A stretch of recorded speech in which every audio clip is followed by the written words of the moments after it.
everyone, my name is Whitney. I'm a registered nurse, and in today's video, we are talking about dealing with pre-shift anxiety. So if you've been following along with my journey, you will know that I have been a med-surg nurse for 2 years now, and I have very recently moved into a new city, new hospital, new place, and started this brand new ICU nurse training position. And I literally, just this week, have just finished my 3-month training program. So now I am officially on my own, practicing independently without a preceptor and taking care of these ICU patients by myself. So that has been really terrifying, but it's also really nice having a lot of great support by the other nurses and the senior nurses on the unit. But there definitely still is a lot of anxiety there. So sometimes before I get ready to go to work in this new place, new environment, new workflow, new processes and procedures, at times I really start to feel anxious and afraid of whether or not I really can do this, whether I can keep up with tasks, be in charge of this patient's care, stay on top of documentation, communicate efficiently, notice small changes, intervene appropriately. Sometimes that anxiety really does unsettle my spirit and just disrupt my peace. So, as I've mentioned to you guys in some of my more recent videos, lately I have really been making it a very big, strong point in my life to really just look to God for direction in my life. There's actually a scripture in Psalms 119:105 that I really like that says, "Your word is a lamp unto my feet and a light to guide my path." And what I really like about that verse is that it just reminds me that whenever I need help in life or a source of direction, that God's word is literally the exact place to go. So with that being said, whenever I'm feeling stressed out about work or getting anxious about the day, I have a few different go-to scriptures and strategies that I use that really help give me a lot of peace and comfort. So number one, my most recent favorite comes from Isaiah chapter 40, and it says, "Look up into the heavens, who created all the stars? He brings them out like an army, one after another, calling each by its name." And right there for me, my thought process is just like, wow, do you know how massive a star is and how many billions and billions and billions there are in this universe? God really created all of that, and he calls each and every one of those stars, each by name, and tells them where to go and where to stand. I'm like, dang. It just reminds me that God literally has all the power over any and everything, including the things that I'm stressing about. But anyways, moving along in that verse, it also says, "Because of his great power and incomparable strength, not a single one is missing. Oh, Jacob, how can you say that the Lord does not see your troubles? O Israel, how can you say God ignores your rights?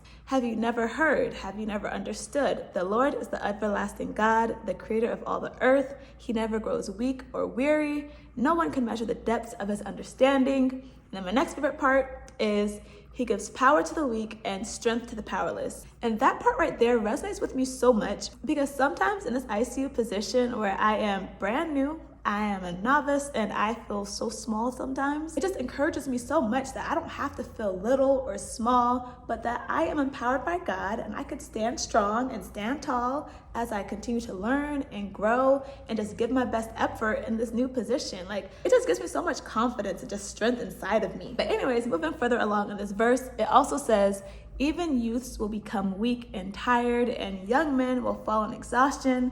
But those who trust in the Lord will find new strength. They will soar high on wings like eagles. They will run and not grow weary. They will walk and not faint." And again, what I get from that part is that even when I'm feeling down and discouraged, as long as I keep leaning on God, he will continue to give me the strength to keep on going, not give up, and just rise above and conquer all these hard things. So all of that is right in Isaiah chapter 40, and I have never read that chapter so much as I have now in this past month. Okay, so number two, another verse that I go to when I find myself really worrying and stressing out is Philippians chapter 4, verse 6. And that says, "Don't worry about anything. Instead, pray about everything. Tell God what you need and thank him for all he has done. Then you will experience God's peace, which exceeds anything we can understand.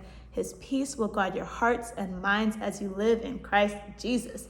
And that verse gives me so much comfort because I will repeat that verse right on back to God. I will literally just be in my prayer and I will say, "Hey, I am so worried about this thing. It is really stressing me out, and I am telling you that I need help." But as the verse says, I also thank God for everything that he has done for me. Thank you for being there for me. Thank you for my health. Thank you for my wellness, my family, my position in life, just allowing me to be where I am. Thank you for your forgiveness, your grace, your mercy, and also I thank him for the peace that he's going to bring me as well.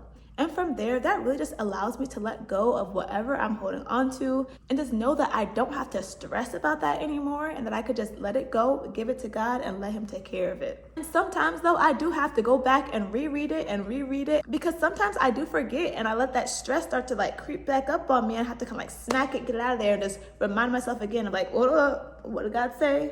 Okay, let's go back to him. Let's try this over again. So yeah, it's definitely like a continuous thing that I continually have to work at, remind myself, and just, stay close to. Okay, and number 3, the next thing that I do is listen to my absolute favorite pre-work feel-good song called Jesus is Real by John P. Key. And in that song, he says, sometimes when I'm feeling low, nowhere to go, Jesus comes along and he makes me strong. I can feel it in my head, I feel it in my feet. I know that the Lord will take good care of me.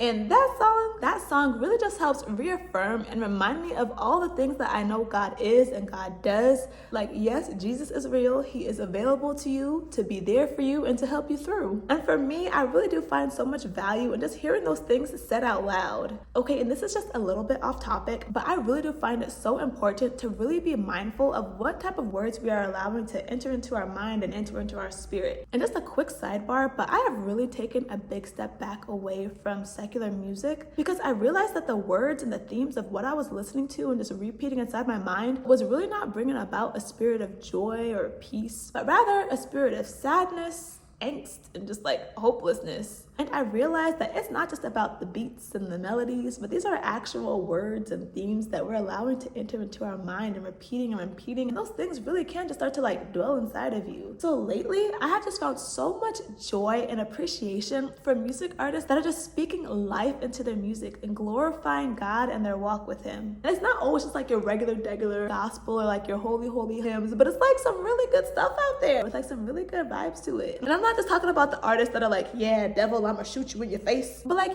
greater is he who lives in me. And like, it's by your grace, your strength, your work in me, I live, move, and have my being. Something like that. But like, it's really good themes that are like really great things to be repeating inside your mind. I appreciate each and every one of those artists who very well could have used their talents to glorify going to the strip club, making it rain, drinking lean, all these types of things. But instead they chose to use their talents to glorify God and help others glorify him as well. Like, thank you so much. I really appreciate that. Anyways, I am so sorry. I literally went off on a tangent. But overall, the older I get and the more life I experience, the more I'm starting to learn and realize that life is so much easier, so much better, and so much more peaceful when I'm actively pursuing God and his word and leaning on him for direction. But anyways, that is all I have for today. Thank you so much for watching. If you enjoyed the video, please leave a like. And if you'd like to hear more, go ahead and subscribe.